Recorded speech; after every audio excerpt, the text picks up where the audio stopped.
There are shadows that lurk where light is supposed to shine brightest, betrayals that cut deeper because they come from those entrusted with our future. Today, we delve into the unsettling reality of educators who became predators, figures of authority who twisted their sacred duty into a weapon against the vulnerable. These are not just stories of broken rules, but of shattered lives and a trust that, once fractured, may never fully mend. What happens when the guiding hand becomes the one that harms? The case of Mary Kay Letourneau is arguably one of the most infamous and debated instances of teacher-student sexual abuse in United States history, largely due to its unusual and highly publicized trajectory.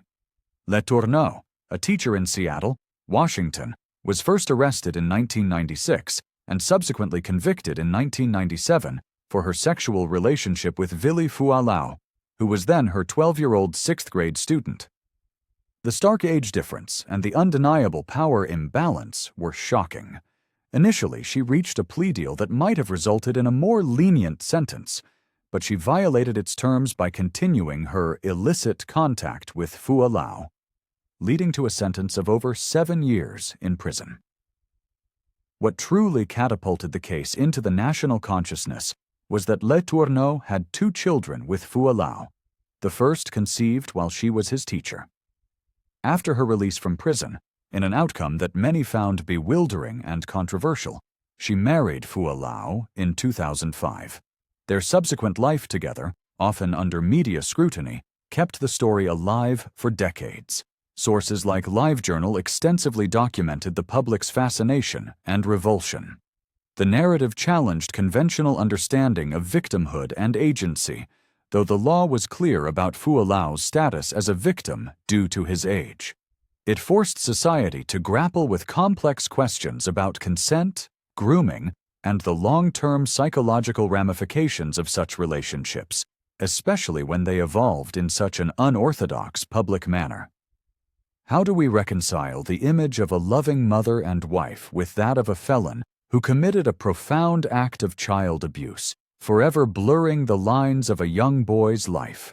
In the community of Johnston County, North Carolina, the foundations of trust between students, parents, and educators were shaken by the case of Amanda Dahl, a 37-year-old English teacher.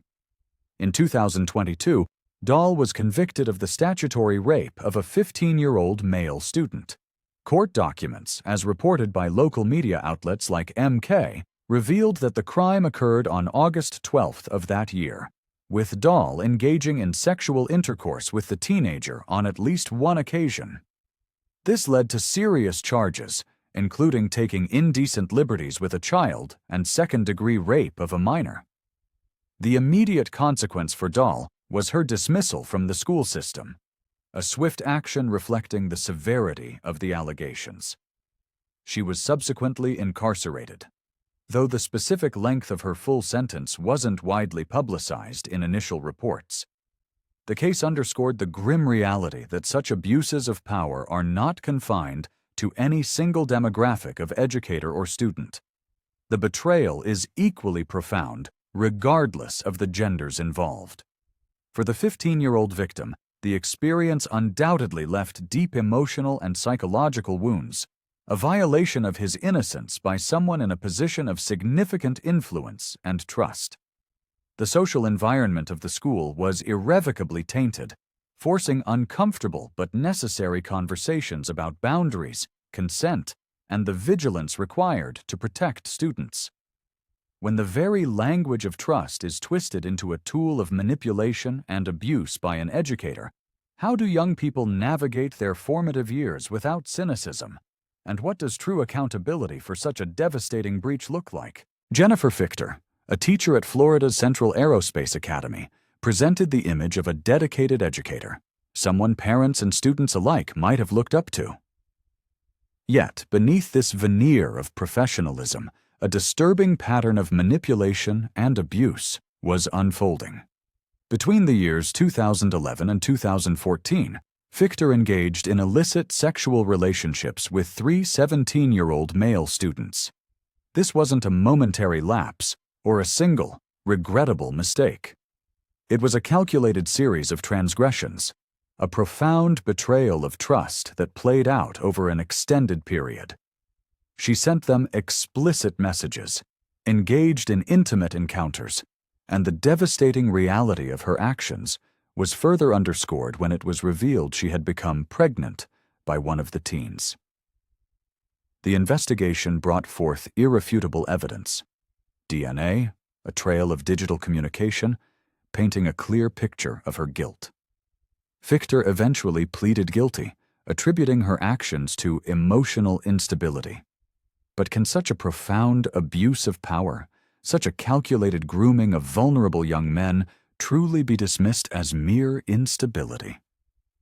The community in Lakeland was rocked, grappling with how a teacher, a supposed role model, could commit such acts.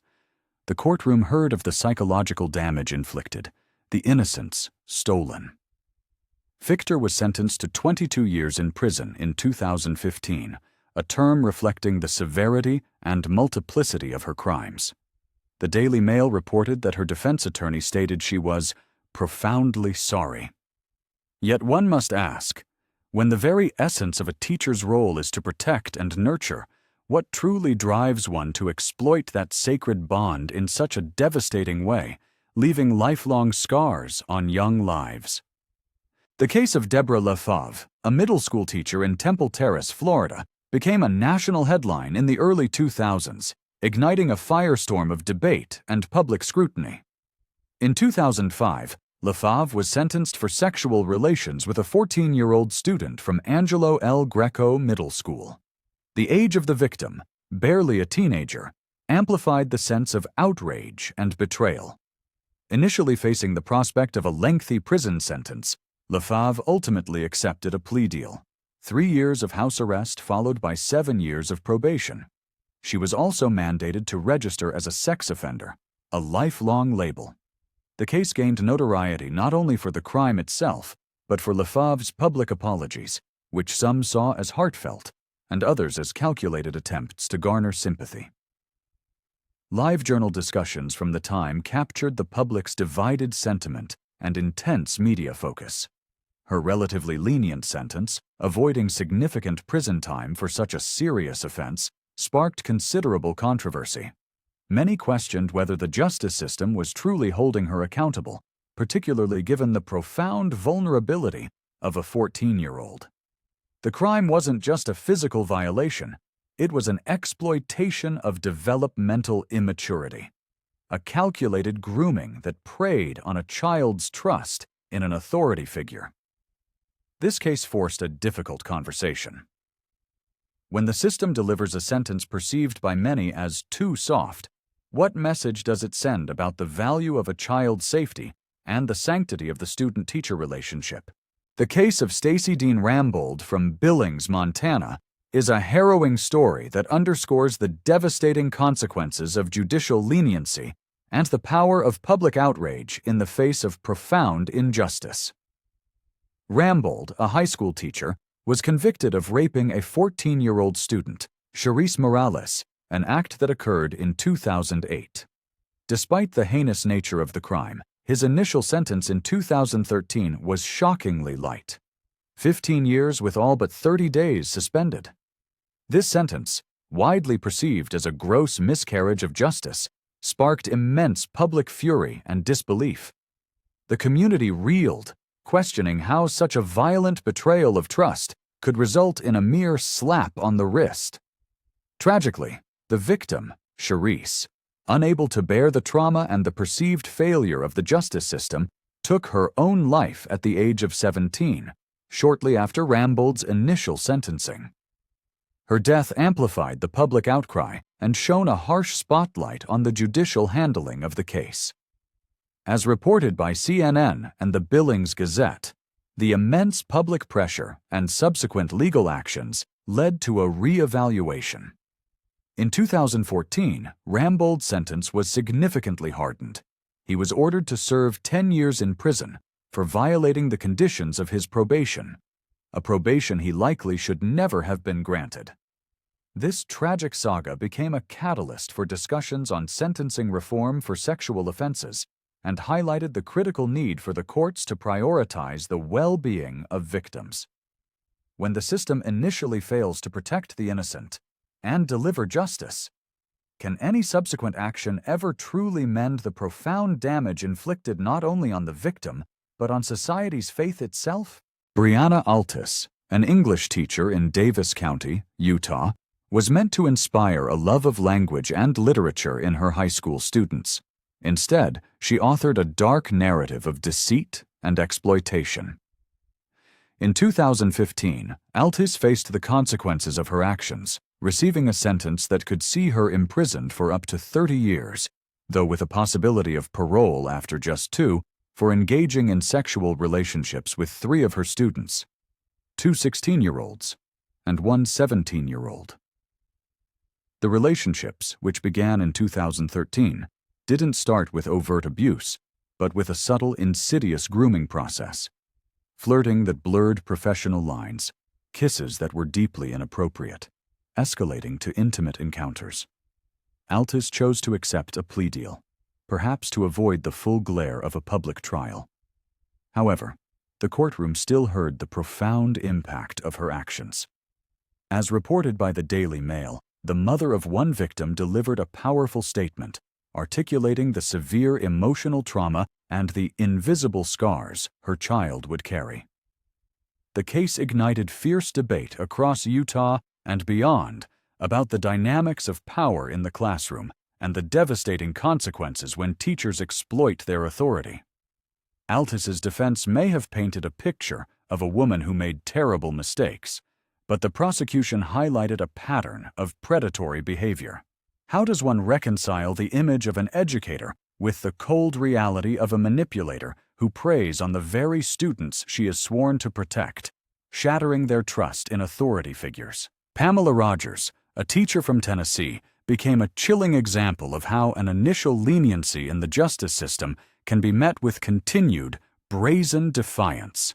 In 2006, Rogers was convicted for engaging in sexual relations with a 13-year-old student, an age that underscores the predatory nature of the offense. She initially received a 7-year prison sentence. However, the betrayal did not end with her conviction.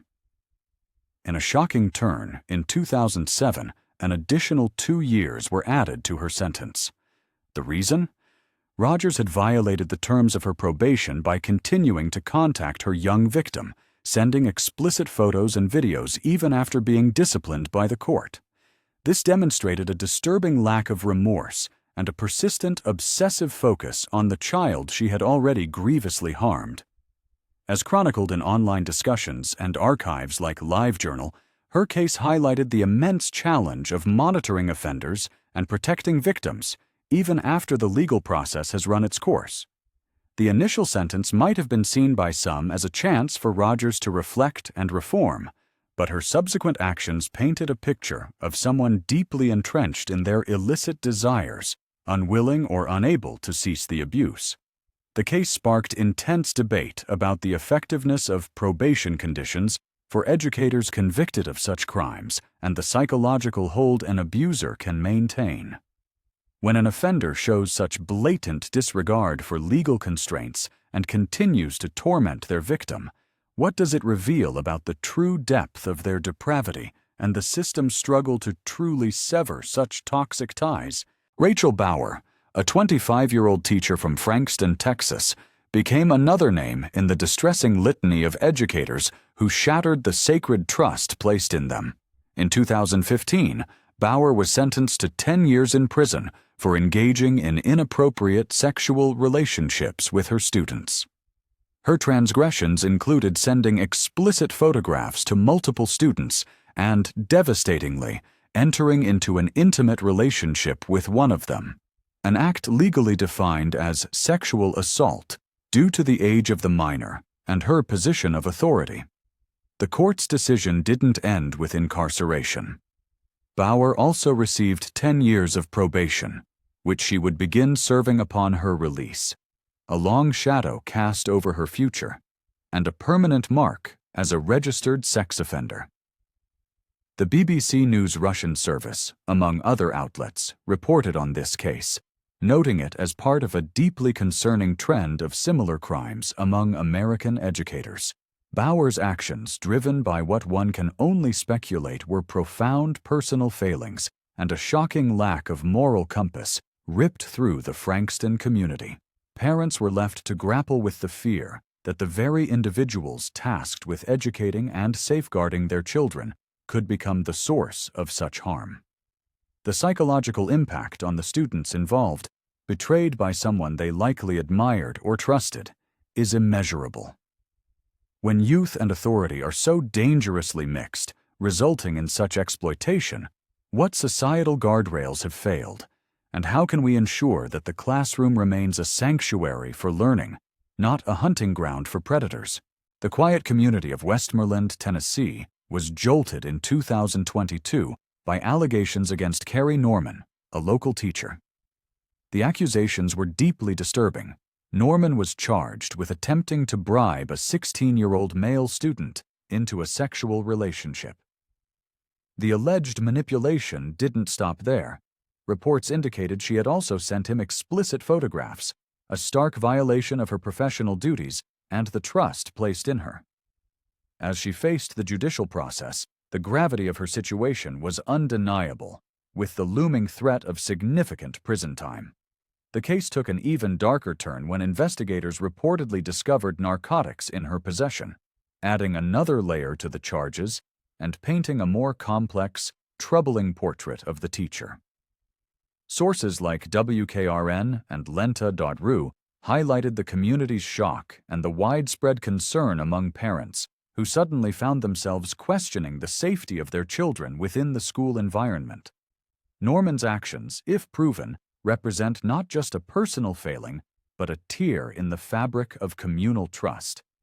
The alleged attempt to coerce a minor, compounded by the drug charges, suggested a life spiraling out of control, with devastating potential consequences for the young people in her charge. When educators themselves become sources of such profound moral and legal breaches, how can a community begin to heal and restore its faith in the very institutions designed to nurture its youth? The nationwide manhunt for Tad Cummins, a 50-year-old teacher from Culleoka, Tennessee, and his 15-year-old student in the spring of 2017, gripped the nation, highlighting the terrifying reality of predatory grooming and abduction. Cummins, who taught health sciences, disappeared with the young girl, sparking an Amber Alert and a desperate search that spanned multiple states. This wasn't a spontaneous act. Investigations later revealed a period of careful manipulation and grooming, where Cummins exploited his position of authority to gain the student's trust and affection, ultimately leading her away from her family and safety. They were eventually found in a remote cabin in Northern California after more than a month on the run. The relief of her discovery was immense, but the details of her ordeal were deeply disturbing. Cummins faced federal charges due to transporting a minor across state lines for the purpose of illegal sexual activity. As NBC News and other outlets extensively documented, he ultimately pleaded guilty and, in 2018, was sentenced to 20 years in federal prison. The case exposed the chilling effectiveness of predatory teachers who methodically break down a student's boundaries and isolate them. It underscored the profound vulnerability of teenagers and the critical importance of recognizing the warning signs of inappropriate adult attention. Cummins's betrayal was not just of one student, but of an entire community that trusted him with their children's well-being. When a figure of authority so methodically plans and executes such a devastating betrayal, how deep must the roots of that manipulation run, and what can truly protect the vulnerable from such calculated deceit? The stories we've heard today are stark reminders of trust betrayed, of innocence stolen within the very walls meant to foster growth and safety. These are not isolated incidents, but symptomatic of a deeper issue where power dynamics can be monstrously abused, leaving indelible scars on young lives and eroding faith in cherished institutions. The common thread is a profound breach of a sacred duty, a trust turned into a devastating trap. The impact ripples outward, affecting not just the immediate victims and their families, but entire communities, shaking our collective sense of security. Thank you for joining us for this difficult but important discussion. If these stories have moved you, or if you have thoughts on how to foster safer environments and rebuild trust, please share your insights respectfully in the comments below. Your perspectives are valuable. Don't forget to like this video if you found it thought-provoking, and subscribe for more true crime content that seeks to understand the shadows in hopes of bringing more light. Stay vigilant and stay compassionate.